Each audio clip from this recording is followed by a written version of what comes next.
Bonsoir Lolita Chama. Bonsoir. Merci beaucoup d'être sur le plateau de Clic. Je vous présente Ragnar. On s'est vu tout à l'heure. Mouloud Vous allez bien? Ça va? Ça va et vous? Lolita, vous êtes comédienne et actrice, mais c'est en tant qu'autrice qu'on vous reçoit pour parler aujourd'hui de ce livre. J'ai regardé La Nuit tombée, qui est publié aux éditions Stock. Ce livre, c'est votre histoire.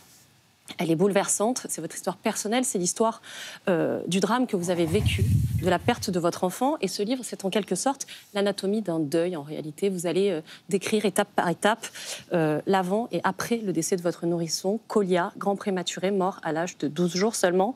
Pourquoi il vous a fallu écrire ce livre? Je crois... Pour moi, c'était... Voilà, quand j'ai traversé cette grande tragédie dans mon existence, il y a maintenant 1 an et demi, j'ai ressenti comme voilà, une vraie nécessité organique pour moi de mettre des mots. De mettre des mots pour moi, bien sûr, mais aussi pour les autres. J'ai eu la sensation que c'était une mission maternelle, presque, de devoir partager mon histoire particulière, mais au fond assez universelle au monde. Et c'est pour ça que j'ai voulu en faire un livre. Ça, on va y revenir, mais cette épreuve, elle dure 12 jours. Comment vous les traversez, ces 12 jours d'attente? Elle dure même plus, puisque je romps les os à 25 semaines. Je suis hospitalisée à Port-Royal, et puis après, j'accouche en urgence 1 semaine après. Et la vie de mon fils dure en effet 12 jours. Bah, c'est un cauchemar, hein, on ne va pas se raconter autre chose. Enfin, je vis cette épreuve comme un cauchemar que tous les parents d'extrême prématurés vivent, c'est-à-dire...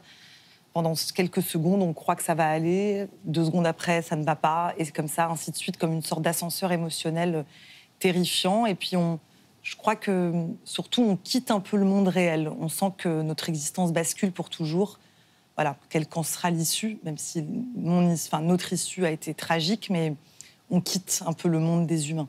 Et ce récit, vous le dites dès le départ, bien sûr c'est un récit intime, individuel, mais c'est aussi un récit collectif. On le comprend tout de suite, vous écrivez, il y a un voile violent sur tout cela, ma façon de rester en vie, c'est d'en parler, de dire, c'est presque un acte politique. Pourquoi c'est un acte politique?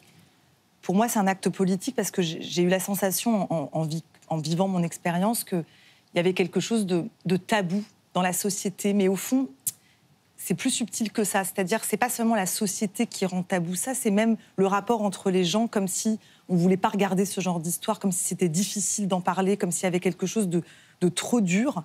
Et en fait, je me suis rendu compte qu'en l'écrivant, et ce que je traverse même là, avec la sortie de mon livre depuis des semaines, c'est quelque chose de très, très puissant et de très, très émouvant, parce qu'en fait, je me rends compte que les gens qui traversent des difficultés liées à la parentalité ne demandent qu'une chose, c'est de pouvoir en parler.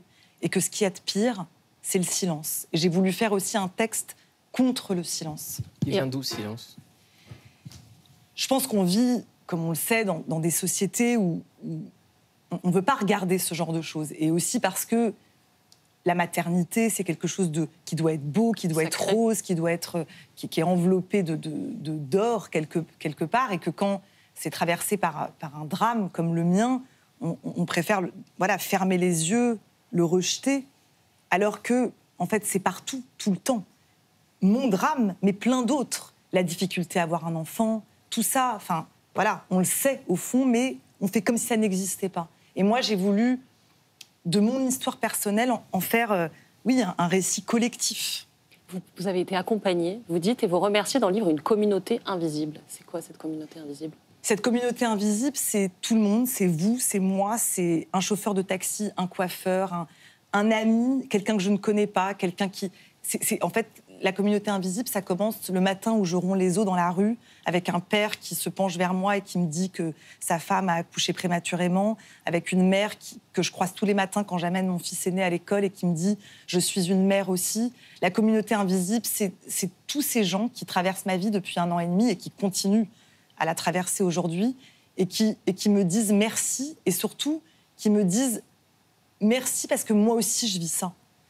C'est, voilà, la communauté invisible, c'est tous les gens pour qui la maternité ou la parentalité n'est pas un long fleuve tranquille. Merci beaucoup, Lolita Chama. Et en tout cas, je rajoute une chose, c'est que ce livre, il est merveilleusement écrit. Merci. Il y a une plume sublime qui rend peut-être malheureusement encore plus tragique la chose, mais qui est particulièrement belle. Vous pouvez l'avoir, moi? Bien sûr. Ouais. Enfin, je ne l'ai pas sur moi, mais... On l'a à la rédaction. Ah, tu l'as à la rédaction, Avec plaisir. Comme je ne lis pas beaucoup, j'aime bien lire aussi maintenant. Non, mais avec plaisir. En tout cas, plein de courage. Merci. Merci beaucoup, Merci en tout cas, beaucoup. pour ce témoignage. Et j'ai qu'une seule chose à vous dire à tous les deux, que la force soit avec vous.